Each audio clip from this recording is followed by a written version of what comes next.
কিছু গল্প থাকে যা শুধু শোনা যায় না, অনুভব করতে হয়। কিছু গল্প থাকে যে একবার হৃদয়ে বাজতে আর কখনো থামে না।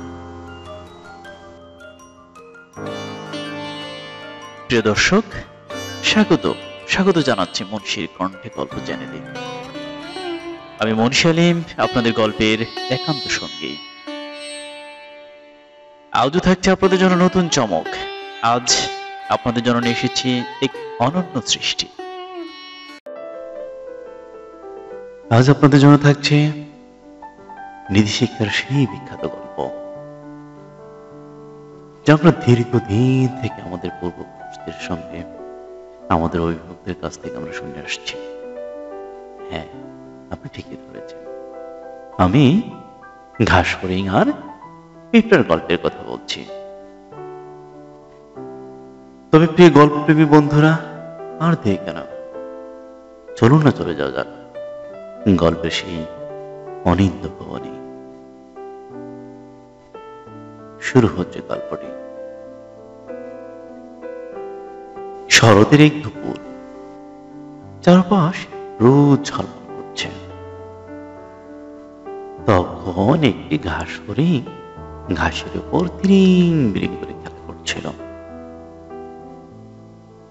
ঘাস হরিণটি দেখতে পেল একটি পিঁপড়া রোদের মধ্যে বড় একটা বোঝা টেনে নিয়ে যাচ্ছে। সে পিঁপড়াকে জিজ্ঞেস করল,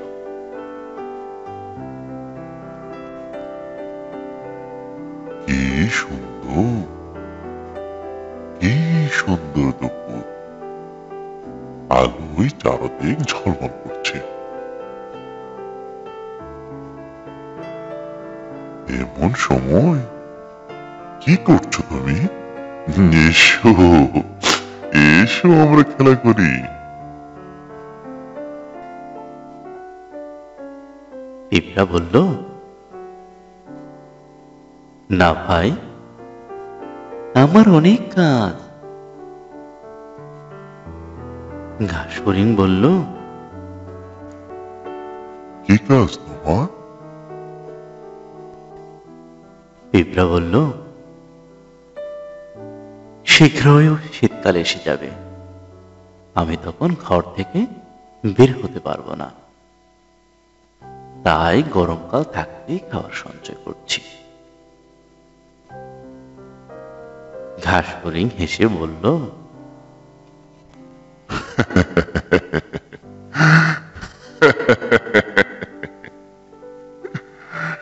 শীতকাল আসতে এখনো অনেক বাকি আছে। এসো আমরা খেলা করি। এত সুন্দর মুহূর্ত কেন হেলায় হেলায় নষ্ট করছো ভাই?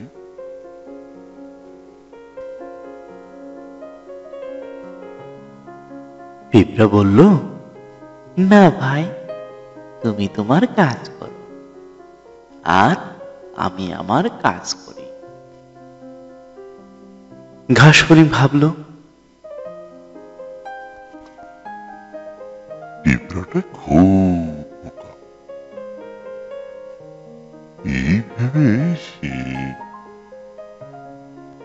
একাই তিরিং বিরিং করে খেলা করতে লাগলো। দেখতে দেখতে শীতকাল চলে এলো। সূর্যের তাপ কমে গেল, চারপাশ কুয়াশায় ভরে গেল। তখন ঘাস হরিণ আর খাবার খুঁজে পায় না, খেলতেও পারে না। তখন সে পিঁপড়ার বাসায় গিয়ে বলল, পিঁপড়া ভাইয়া, পিঁপড়া ভাইয়া, আমার আমার খুব ক্ষুধা পেয়েছে, আমাকে একটু খাবার দেবে? পিঁপড়া বলল, আমি আমার খাবার সঞ্চয় করেছি, তোমার খাবার তো সঞ্চয় করিনি। তুমি গরমকালে খাবার সঞ্চয় করোনি কেন? ঘাস হরিণ বলল, আমি তো তখন খেলা করেছি আর গান গেয়ে বেরিয়েছি।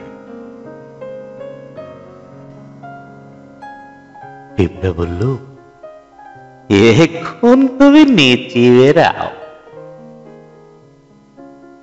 সময়ের কাজ সময়ে না করলে কষ্ট তো তোমাকে পেতেই হবে।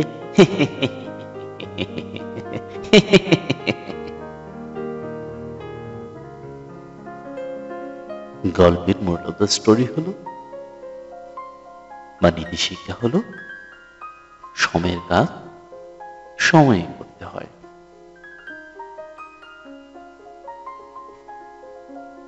প্রিয় গল্পপ্রেমী বন্ধুরা, কেমন লাগলো গল্পটি? লিখুন না আমাদের কমেন্ট অপশনে। আর কি কি ধরনের গল্প শুনতে চান সে বিষয়ে বিস্তারিত লিখুন। আশা করছি আপনাদের প্রত্যেকটা অনুরোধ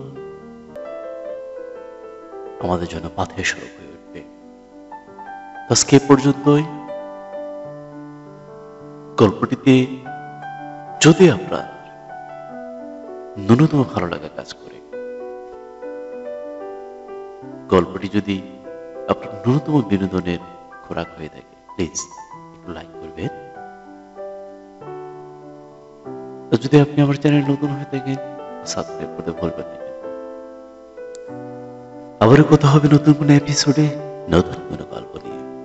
সবাই ভালো থাকুন, সুস্থ থাকুন, সুন্দর থাকুন। সবার প্রতি রইল নিরন্তর শুভকামনা। ধন্যবাদ।